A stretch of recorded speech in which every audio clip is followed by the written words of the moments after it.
All right, we're going to get started. Hopefully she's going to hit record for us.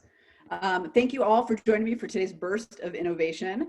There are some new faces on here. It's good to see you, and some people I've seen before. Good to see you again. You already know. For the rest of you, just a reminder, if you have a question for me, go ahead and put it in the chat bar. I try to get to them in our 10 minutes, which is quick. But if I can't, I find other ways to answer as well. So today's topic is how we as leaders allow or sabotage innovation with our teams through our words. And I think this is such a great conversation to have because words are so incredibly powerful. And I think oftentimes we say things without really realizing what we're saying. We're just kind of shouting it out, or it's something that we've always said and it's just in our habit. And the beauty is, when we understand the language that we use, it's actually very easy to flip it and to turn it into something positive. So as I said in my email and on my posts, I did a little bit of research, informal research, to understand, all right, what are the things that we say? What are the things that allow innovation? What are the words that sabotage innovation? And I put together a list for you as I started to hear the things from people. And I thought about some of the experiences that I had as well. I want to actually start with one that happened somewhat recently. So because I think this is a great example of not even realizing the impact you're having by doing this. So I'm in this committee meeting. I'm on this board. This was a board I used to be on. I got off fairly recently. And on this board, the chairman always set the agenda. So he would put out this request for agenda items. We'd all pipe in, we'd all give our feedback. And then the agenda that came out was always the things that he wanted to talk about. And then on the list underneath said other, and then what are the things we wanted to talk about. So it almost made him an afterthought. But the words that he would use were actually what made it worse. He would say, hey guys, here's the agenda I crafted, the top things we really have to make sure to get through. And if we have time, we'll get to the other things. So as you can imagine, his words implied that the things that we had contributed did not matter as much as the things that he had from his vantage point. Now, as I'm talking, I'm going to start with the things that sabotage, and then I want to get to the things that allow. As I'm talking, if there are things that you remember, words that you've heard used, or maybe that you've accidentally used, that's okay, we all make mistakes. I want you to go ahead and put it in the chat bar as well, because I'd love to start collecting more of these. I think we can actually really help each other be stronger leaders and drive more innovation with the right language. So let me start with sabotage. I love this list. In fact, there's probably more. I hope you add to it. These are the things that really sabotage innovation on your team. It shuts them down. You could have the most innovative team, the team that desires to contribute the most. And this is the type of language that's going to knock it right out of them. I've seen it time and time again. So the first one is, and I just almost said it was something else. There's not enough time, meaning like chop, chop, just get to work. Don't worry about thinking differently, right? Urgency matters, deadlines matter. It happens in work. But when we as leaders launch with, there's not enough time, like go, go, go, we're really telling our teams, hey, don't take the time to innovate, just get the job done. The second one is, and I know we've all heard this before, is, hey, we've tried that before, right? So you come with an idea and then the leader says, hey, we've tried that before. So like without any curiosity, well, what makes you think that's a good idea now? I'm not saying what you tried before doesn't matter. That experience is relevant.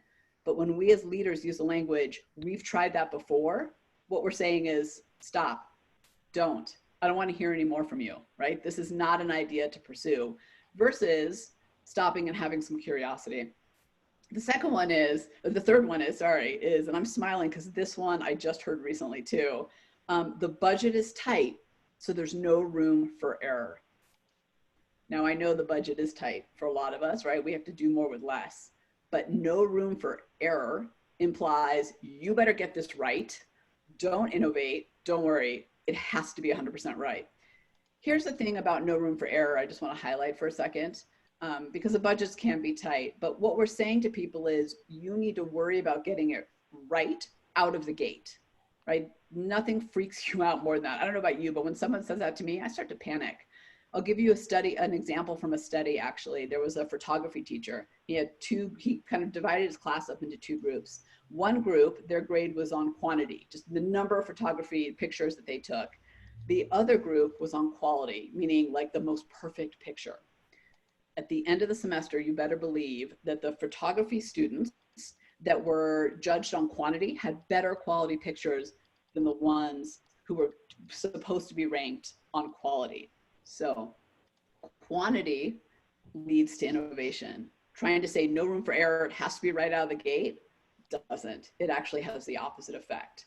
My other one that is language that we use to sabotage this innovation is people are watching. Same impact, right? We're telling people, hey, you better get this right. And then the worry is it right? Is it right? And I think we've all found when we're worried about getting it right, we often actually get it wrong. We want to worry about the experimentation and the innovation behind it. The last one is gotta look good, right? We gotta look good for the team. People are watching, gotta look good. Again, shuts down innovation.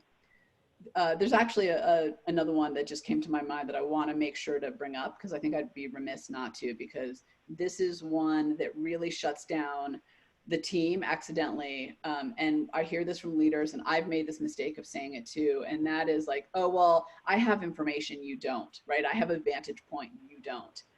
Technically, that's true, right? In the position you're in, you're seeing things in a way that they're not seeing it. That's okay. But to say to someone, all right, I hear what you're saying, but I've got some information you don't, or I know some things that you don't, is really telling them, you don't have a complete enough picture, so I'm not going to listen to you. That is going to shut down innovation so fast, right? So that's the type of language that really sabotages our innovation efforts. Not enough time, tried it before, no room for error, people are watching, got to look good, I know things you don't know.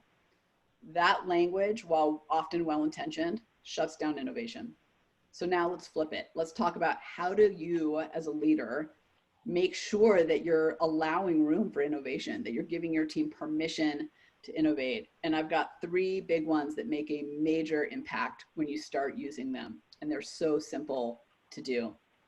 And I think in a little bit of ways, it is in those moments where we feel like we know the answer, we feel like we want to tell them what to do, that we have to pause and use this language instead. So the first one is, I don't know.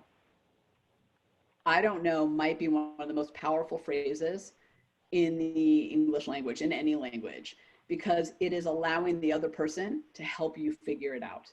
And frankly, as leaders, it's okay to not know. We worry way too much about knowing everything and being right all the time.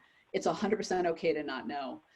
The commander of the USS Santa Fe, which is a nuclear ship, the reason his team became the top high-performing team and had articles written about him and his team everywhere is because he got comfortable with his team saying, I don't know. And what he told me is when he said, I don't know, is the people on his team suddenly had the room to innovate, that they actually were going out of their way to drive new ideas and new innovation because they weren't looking to him for all the answers. I don't know if all of you have kids out there, but I can tell you with my kids, like saying to them, I don't know, I've seen it in them. They go and create a problem solve, right? If I go to them, go, yeah, let me fix that for you. They never do it. They just come to me with their problems. Same with teams, right? I don't know. So powerful. The next one is, let's give it a try. Sometimes we shut down our team's innovation by saying we can't do that right now or all the other things, when what we should be saying is, oh, let's explore that further. Let's give it a try.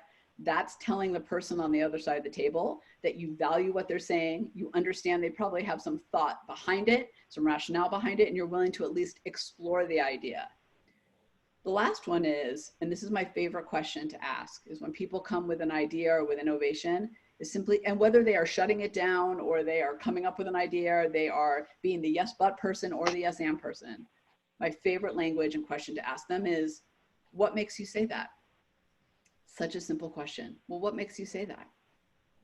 Give them the opportunity to bring their thoughts to life. Give them the opportunity to explore and think even deeper and further. And what they might find is that they need more time to think about it. They also might find that they've come up with some brilliant stuff.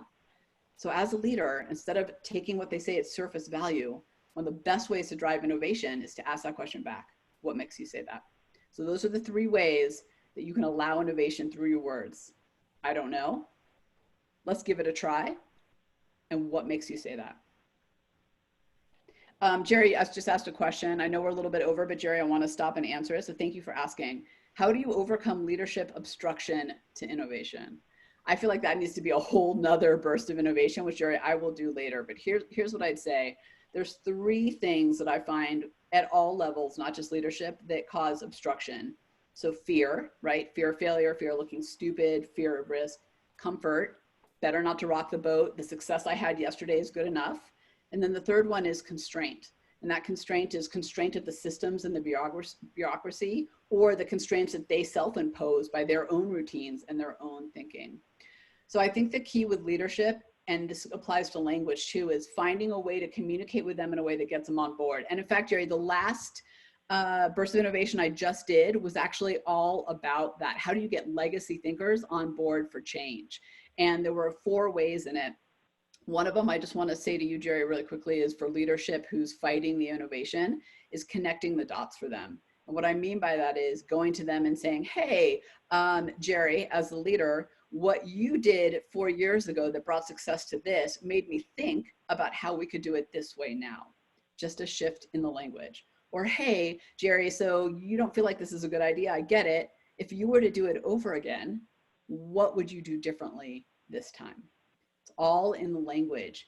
But Jerry, to your question, when you're talking about leaders who obstruct innovation, part of that obstruction, what I have found, is that they're in the fear, comfort constraint, right? They are afraid of being irrelevant. They're afraid of the change that's moving past them. The comfort of knowing what they know is better for them. They've been 30 years in the business. The constraints that they put around them in the bureaucracy keeps them in that comfortable place. So for those people, we've got to connect the dots to get them to move forward. And Jerry, I would highly recommend you look at that last burst of innovation. Thank you for being here, Jerry. Thank you for asking the question. Phenomenal to see you all. I'm sorry I was a minute late. I'll try not to do that next time. And I will see you all very, very soon. Jerry, great. Thank you. I'm glad that was helpful. All right. Burst of innovation out.